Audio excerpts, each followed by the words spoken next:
আমি অপূর্ব কুমার দে। আমার প্রিয় বন্ধু ভাই বোনেরা ও গুরুজনদের প্রতি শত সহস্র কোটি প্রণাম জানিয়ে শুরু করছি আমি আমার স্বরচিত কবিতা। আজকের যে স্বরচিত কবিতাটি পাঠ করে শোনাব, কবিতাটি আরজিকর কাণ্ড নিয়ে লেখা। কবিতাটির নাম দিয়েছি আমি নারী প্রতিবাদের আলো। ঝড় উঠেছে আজ সারা বিশ্ব জুড়ে, ঝড় উঠেছে আজ। উথাল পাতাল সাগর নদী ডেকেছে বুঝিবান। নারী হয়ে নারীর নির্যাতিত মৃত্যুতে দুঃখে কাঁদে প্রাণ। এক চোখে অশ্রু ঝরে, অন্য চোখে বইছে আগুন, খোঁজে শত্রুর ঘ্রাণ।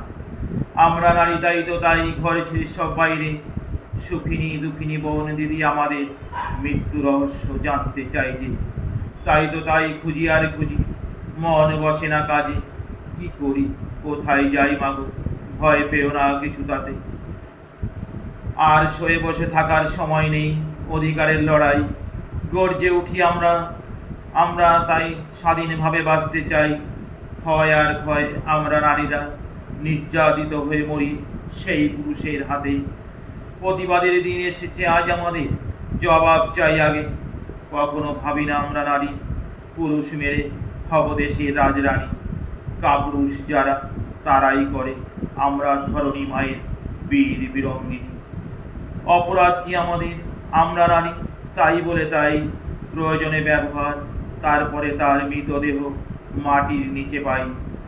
দয়া মায়া নেই কি কিছু, আমরা নারী পুরুষ পৃথিবীর সর্বশ্রেষ্ঠ অলঙ্কার। সেই অলঙ্কারের একটি যদি না থাকে, থাকবে কি পুরুষের দাম? বোঝে না পুরুষে কথাটি মনে, বুঝবে সময় হলে। শের পূর্ণ সময় এসেছে নারী প্রতিবাদের, জবাব তোমায় দিতেই হবে। নমস্কার।